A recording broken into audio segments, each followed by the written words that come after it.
Bab 11. Berjalanlah perlahan, tetapi pantang mundur. Pada hari pertama kuliah, Jerry Oldsman, guru besar University of Florida, membagi mahasiswa jurusan fotografinya menjadi 2 kelompok. Setiap orang di bagian kiri ruang kuliah, katanya, akan menjadi kelompok kuantitas.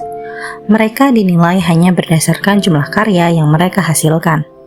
Pada hari terakhir kuliah, ia akan menghitung jumlah foto yang dikirimkan oleh tiap mahasiswa. 100 foto akan mendapat nilai A, 90 foto bernilai B, 80 foto bernilai C, dan sebagainya. Sementara itu, setiap orang di bagian kanan ruangan akan disebut kelompok kualitas. Mereka dinilai hanya berdasarkan kehebatan karya mereka. Mereka hanya perlu membuat 1 karya foto selama semester itu. Tapi untuk mendapatkan nilai A, foto itu harus mendekati sempurna. Pada akhir semester, di luar dugaannya, semua foto terbaik dihasilkan oleh kelompok kuantitas. Selama semester itu, mahasiswa-mahasiswa kelompok itu sibuk membuat foto, bereksperimen dengan komposisi dan pencahayaan, menguji berbagai metode di ruang gelap, dan belajar dari kesalahan-kesalahan mereka.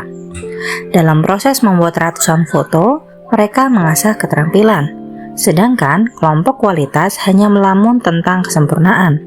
Pada akhirnya, hanya sedikit yang mereka tunjukkan sebagai bukti usaha mereka. Mereka tidak menggali teori-teori yang diajarkan dan hanya menghasilkan foto biasa-biasa. Kita mudah terlena ketika mencoba menyusun rencana yang optimal untuk perubahan, cara paling cepat untuk menurunkan berat badan, program terbaik untuk membangun otot, gagasan sempurna untuk usaha sampingan. Kita terlalu berfokus memikirkan pendekatan terbaik sehingga tidak pernah sampai beraksi. Voltaire pernah menulis, yang terbaik adalah musuh yang baik. Saya menyebut ini beda antara in motion dan melakukan action. Kedua gagasan itu terkesan serupa, padahal tidak sama. Ketika Anda in motion, Anda membuat rencana, membuat strategi, dan belajar. Semua itu baik, tapi tidak membuahkan hasil. Sebaliknya, action adalah tipe perilaku yang memberikan hasil. Kalau saya menulis 20 gagasan untuk artikel-artikel yang ingin saya tulis, itu in motion. Kalau saya sungguh duduk dan menulis artikel, itu sama dengan action. Kalau saya mencari rencana diet yang lebih baik dan membaca sejumlah buku tentang topik itu in motion. Kalau saya sungguh makan makanan yang sehat, itu adalah action. Kadang in motion ada gunanya, tapi perilaku itu tidak akan pernah membuahkan hasil dengan sendirinya. Tak peduli berapa kali Anda berdiskusi dengan pelatih, kegiatan itu tidak akan pernah membentuk tubuh Anda. Hanya aksi berolahraga yang akan membuat Anda memperoleh hasil yang diinginkan. Bila in motion tidak mengantar kita ke hasil, mengapa kita melakukannya? Kadang kita melakukannya karena kita sungguh perlu membuat rencana atau belajar lebih banyak, namun lebih sering daripada tidak.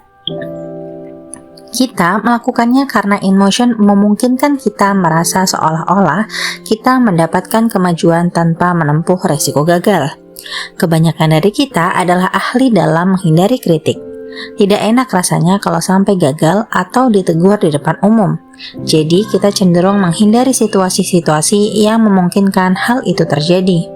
Dan itu alasan terbesar Anda lebih banyak in motion daripada in action. Anda ingin menunda kegagalan. In motion sambil meyakinkan diri bahwa Anda masih membuat kemajuan itu mudah. Anda berpikir, sampai sekarang saya sudah bicara dengan 4 klien potensial. Ini bagus, saya bergerak ke arah yang benar. Atau, saya sudah menggodok sejumlah gagasan untuk buku yang ingin saya tulis. Rasanya sudah hampir lengkap. In motion membuat Anda merasa sudah mengerjakan sesuatu, padahal sesungguhnya Anda hanya bersiap untuk melakukan apa yang seharusnya Anda lakukan. Ketika persiapan menjadi semacam upaya menunda, ada yang perlu diubah. Anda tidak ingin hanya membuat rencana, Anda ingin menerapkannya. Bila ingin menguasai kebiasaan, kuncinya adalah mulai dengan perulangan, bukan membayangkan kesempurnaan. Anda tidak perlu memetakan setiap ciri kebiasaan baru. Yang diperlukan adalah menerapkannya. Ini langkah pertama hukum ketiga. Anda hanya perlu mengulang-ulangnya. Berapa lama sesungguhnya yang diperlukan untuk membentuk kebiasaan baru? Membentuk kebiasaan adalah proses ketika suatu perilaku lambat lain menjadi lebih otomatis melalui perulangan. Makin sering Anda mengulang suatu kegiatan, makin banyak struktur otak Anda berubah menjadi lebih efisien dalam kegiatan itu. Ilmuwan saraf menyebutnya potensial jangka panjang, yang merujuk ke penguatan koneksi di antara neuron dalam otak berdasarkan pola kegiatan terbaru. Dengan tiap perulangan, pengiriman sinyal antar sel membaik dan koneksi-koneksi saraf makin erat. Fenomena yang pertama kali diuraikan oleh ahli neuropsikologi Donald Hebb pada 1949 ini umum dikenal sebagai hukum Hebb. Neuron-neuron yang teraktifkan bersama-sama menjadi saling terhubung. Mengulang kebiasaan mengantar ke perubahan-perubahan fisik yang jelas dalam otak. Di kalangan musisi, sebelum mereka yang sangat penting untuk gerakan-gerakan fisik seperti memetik atau menggesek senar lebih besar ketimbang pada orang yang bukan musisi. Sementara itu, ahli matematika mengalami penambahan gray matter dalam lobulus parietalis inferior yang sangat berperan dalam komputasi dan kalkulasi. Ukurannya berkorelasi langsung dengan jumlah waktu yang dikerahkan dalam bidang itu. Makin tua dan makin berpengalaman seorang matematikawan, makin besar pertambahan gray matternya. Ketika ilmuwan menganalisis otak pengemudi taksi di London, mereka mendapati bahwa hipokampus, bagian otak yang ikut menentukan memori spasial, subjek jelas lebih besar dibanding pada subjek yang bukan pengemudi taksi. Yang lebih mengejutkan, hipokampus mengecil ketika seorang pengemudi pensiun. Seperti otot-otot tubuh yang bereaksi terhadap latihan beban teratur, bagian-bagian otak tertentu beradaptasi sewaktu digunakan dan menyusut ketika kegiatan serupa ditinggalkan. Tentu saja, pentingnya perulangan dalam memapankan kebiasaan sudah lama disadari sebelum ahli-ahli ilmu saraf mulai meneliti secara sistematis. Pada 1860, ahli filsafat Inggris George H. Lewes menulis, ketika belajar bicara dalam bahasa baru, belajar memainkan alat musik, atau melakukan gerakan yang tak lazim, orang merasa kesulitan karena saluran-saluran yang harus dilalui oleh suatu sensasi belum mapan. Tapi setelah perulangan yang sering berhasil membuat jalan pintas, kesulitan-kesulitan itu menghilang. Aksi menjadi begitu otomatis sehingga dapat dilakukan tanpa melibatkan pikiran sadar lagi. Akal sehat dan bukti ilmiah saling sejalan. Perulangan adalah suatu bentuk perubahan. Tiap kali mengulang suatu aksi, Anda mengaktifkan rangkaian saraf tertentu yang terkait dengan kebiasaan termaksud.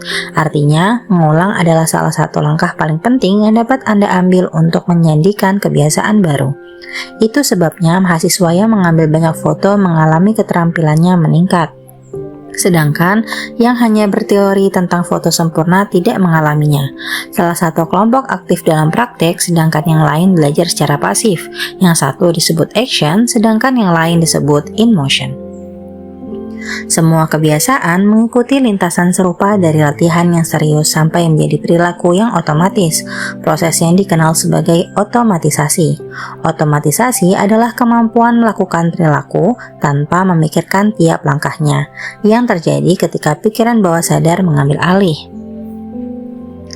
Di halaman mendatang, Anda akan melihat bagaimana ketika peneliti memantau tingkat keotomatisan suatu kebiasaan yang benar-benar dilakukan. Misalnya, berjalan 10 menit tiap hari. Bentuk bagan ini, yang oleh ilmuwan disebut kurva pembelajaran, menyingkapkan kebenaran penting tentang perubahan perilaku. Kebiasaan terbentuk berdasarkan frekuensi, bukan waktu. Salah satu pertanyaan yang paling umum saya dengar adalah, berapa lama orang membangun kebiasaan baru?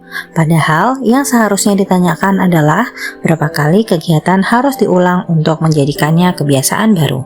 Yaitu, berapa banyak perulangan yang diperlukan untuk menjadikannya kebiasaan yang otomatis?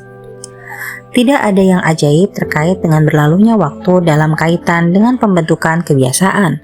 Bukan masalah apakah itu 21 hari, atau 30 hari, atau 300 hari. Yang penting adalah tingkat keseringan Anda melakukannya. Anda bisa melakukannya 2 kali dalam 30 hari atau 200 kali. Yang menjadi pembeda adalah frekuensi. Kebiasaan Anda saat ini telah terinternalisasi setelah lebih dari ratusan, kalau tidak ribuan, perulangan. Kebiasaan baru memerlukan tingkat frekuensi yang sama. Anda perlu merangkaikan upaya-upaya yang cukup sukses sampai suatu perilaku tertanam kuat dalam pikiran Anda dan Anda melewati garis kebiasaan. Dalam praktek, tidak terlalu penting berapa lama kebiasaan dapat menjadi otomatis. Yang penting Anda melakukan sesuatu yang diperlukan untuk mendapatkan kemajuan. Entah aksi menjadi otomatis, penuh tidak begitu penting.